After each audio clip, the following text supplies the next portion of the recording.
નમસ્કાર. Gujarat તકના weather analysis સાથે હું છું કશ્યપ.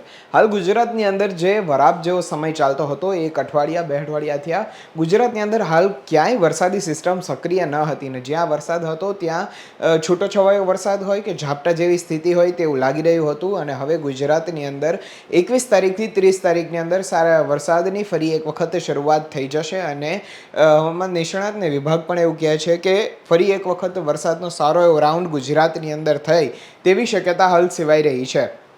ગુજરાતનો નકશો તમે જોતા હશો તો તેમાં અત્યારે કચ્છ જિલ્લાની અંદર સારો એવો વરસાદ દેખાય છે.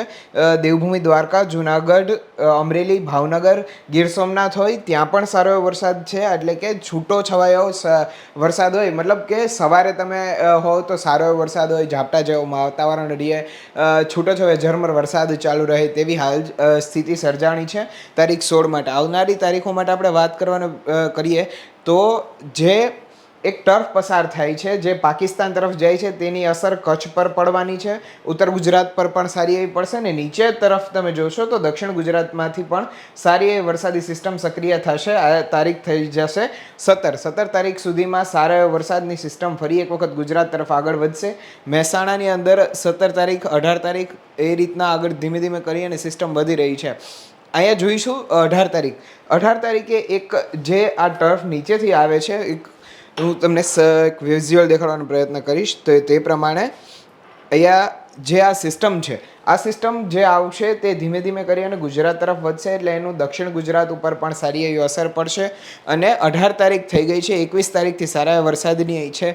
તો જોઈ લઈએ કે 21 તારીખ સુધીમાં જે વાતાવરણમાં પલટો જોવા મળશે તે આ આટલી સિસ્ટમ છે તેને લઈ અને ગુજરાતની અંદર સારો એવો વરસાદ ફરી એક વખત સક્રિય થશે. મધ્યપ્રદેશ સુધી આ વરસાદ પહોંચી જશે અને જે બાદ ગુજરાતની અંદર આ વરસાદ સારી એવી બેટિંગ કરે તેવી હાલ શક્યતાઓ સેવાઈ રહી છે. બાકી અત્યાર સુધીમાં જે 19 તારીખ છે તો 19 તારીખમાં કોઈ ક્યાંય વરસાદ દેખાતો નથી, પરંતુ 21 તારીખ સુધીમાં સારો એવો વરસાદ થાય તેવી હાલ શક્યતાઓ છે. ત્યાં સુધી 16થી લઈ અને 20 તારીખ સુધીમાં છૂટો છવાયા વરસાદની આગાહી છે. એટલા બધા ક્યાંય વરસાદ નહીં હોય.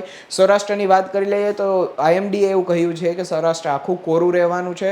મોરબી, સુરેન્દ્રનગર, દેવભૂમિ દ્વારકા હોય, જામનગર, રાજકોટ આ તમામ વિસ્તારો કોરા રહેશે. ત્યાં કોઈ જ વરસાદની શક્યતા નથી. જ્યારે કે દક્ષિણ ગુજરાત અને મધ્ય ગુજરાતમાં છૂટોછવાયો ઝરમર વરસાદ રહે તેવી હાલ શક્યતા છે.